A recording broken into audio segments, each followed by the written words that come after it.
Hey Yokai Watchers, it's the L Games here back with our third episode of Yokai Cast, the Yokai Watch podcast where we talk about anything Yokai Watch related.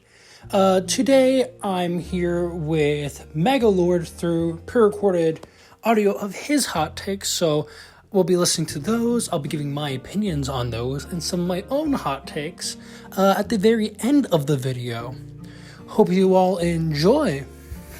Also, before we get started, thank you to Rina Inari for all the support.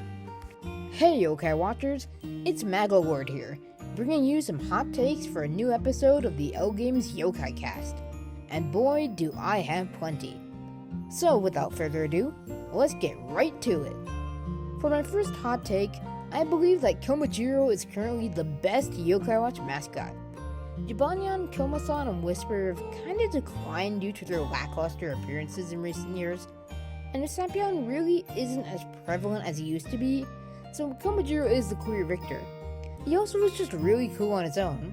I mean, he literally is an alter ego DJ KJ who has his own yokai medal and his own club in New York City. You can't get cooler than that. Well, I don't fully agree with you, Maglord. I can get where you're coming from.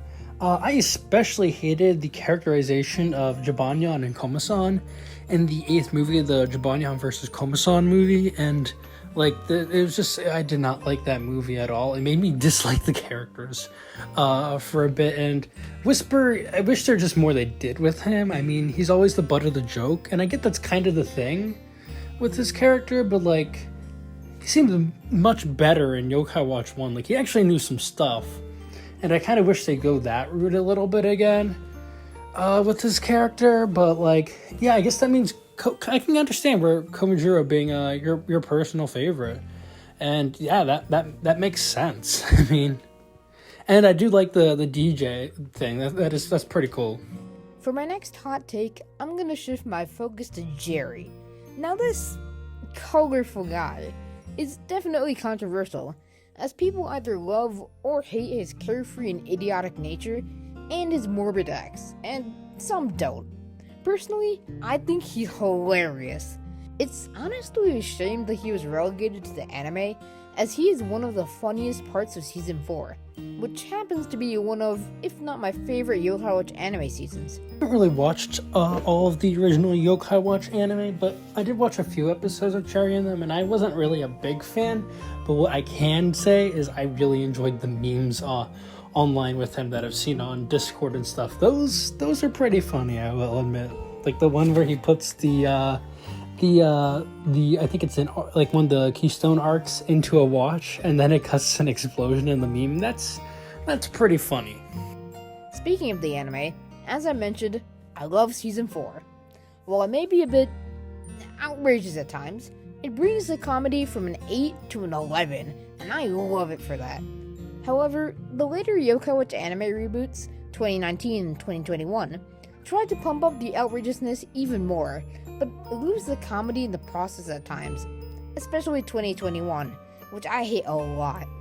Many people say that the 2019 anime is equally bad, but that's where my hot take begins, as I think that it's actually decent. The change in format and pointless addition to the 4 Chroma segments do make it a bit worse than its predecessors, but it's not that bad. I also kinda like the switch to the Elder K and the new summonings, as well as the new one-chance side gimmick, as it led to some pretty hilarious scenes, although it also led to some dumb ones. Yeah, I tried watching the 2019 anime a while back, and I was watching it for a while, and I didn't really find it to be that interesting. I kind of got bored, and I stopped watching it after 10 or so episodes. And I wasn't really a big fan of the looking for the Koma Bros sister. I thought that was really weird, and I didn't really like how they kind of retconned in that they had a sister all along and stuff. Which, yeah, that was kind of weird.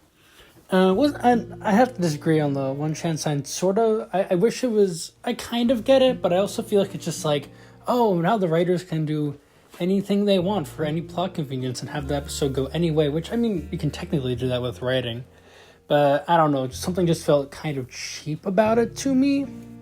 But I 100% can believe it's better than the 2021 anime. That anime didn't need to exist. And judging from what I saw of just the movie, it seemed really stupid. So I'm pretty confident that the 2019 anime is better than the 2021 anime. But yeah, maybe I just didn't really like the 2019 anime much because I've grown up and stuff. But I might watch some of the original anime and see if it holds up to me. My final hot take is about the games, mainly one that I think is slept on, that being Wise School Heroes.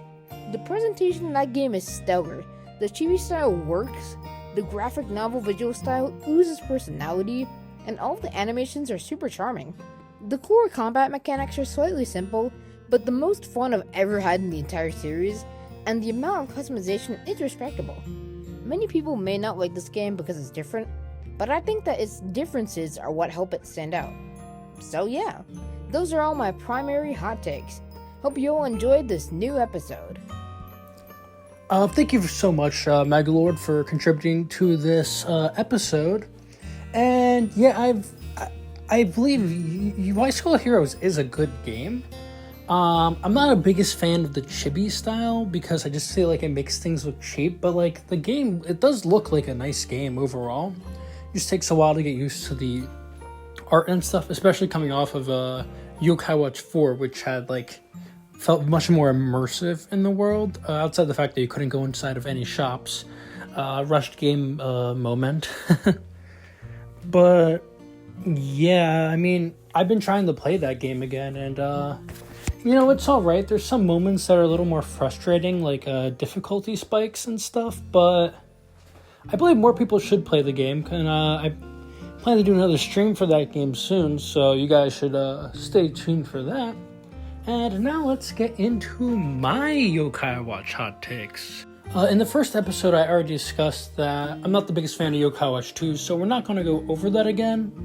But something I thought wasn't a hot take, but apparently based off of how Twitter reacted to Holy Horror Mansion, is apparently a hot take.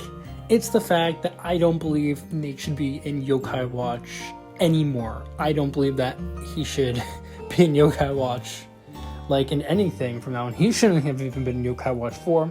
There's some stuff to suggest he wasn't going to be in that game at all. He feels shoved into the story, it goes out of the way and stuff, and Nate should have ended his story with Yokai Watch 3.